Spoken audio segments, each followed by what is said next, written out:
Welcome to Shakespeare FC, The Words, a 5-minute journey into the individual bits of language that were forged, fletched, hewn, and hammered, and sometimes crowbarred, into existence by our brilliant and witty Warwickshirian wordsmith, or, as you become more familiar, Uncle Will. I'm your host, Kari Marshall. Now, what could we possibly be chewing over today? What topic might we be mulling, brooding, gnawing, fretting, marinating, percolating, or mentally chewing upon, like a philosophical goat with a penchant for Latin? The meaning of life? Perhaps revisiting our most embarrassing adolescent decisions? Or simply sitting quietly in a corner staring into the existential abyss with a wistful sigh and a biscuit? No, not today. Uncle Will brews us up a tasty etymological tea to sip upon these surprisingly bovine origins of the word ruminate. From stomach to sonnet, from cows to contemplation, it is a word that has traveled quite a distance, both anatomically and intellectually. Now, where William got his inspiration may have been sitting at his writing desk, gazing across the open field behind his Stratford residence, imagining the distant woods as the home of his tale of comedic cross-dressing and forest-bound philosophizing. As he starts in on the 4th act of his 1599 play, As You Like It, which he was penning, by the way, to open the New Globe Theatre, I imagine his gaze falling upon Daisy, his trusty milking cow, staring back at him quizzically in the upper window, slowly chewing over her cud.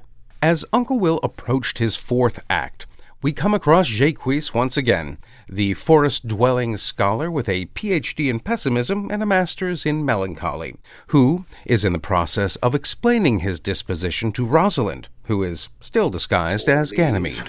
But it is a melancholy of mine own, compounded of many simples, extracted from many objects, and indeed the sundry contemplation of my travels, which, by often rumination, wraps me in a most humorous sadness.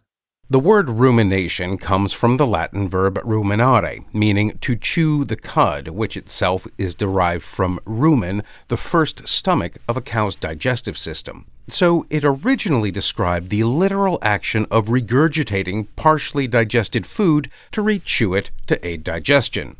Uncle Will would move from the digestive arts of Daisy, his contemplative cattle, and migrate ruminate upward into the lofty halls of the intellect. Uncle Will would also use rumination in his Two Noble Kinsmen and his Henry V, as he describes the night before the Battle of Agincourt, with the weary English soldiers inwardly ruminating the morning's danger. And although not using the word directly, William in his most famous play basically based an entire character arc on the word, with Hamlet.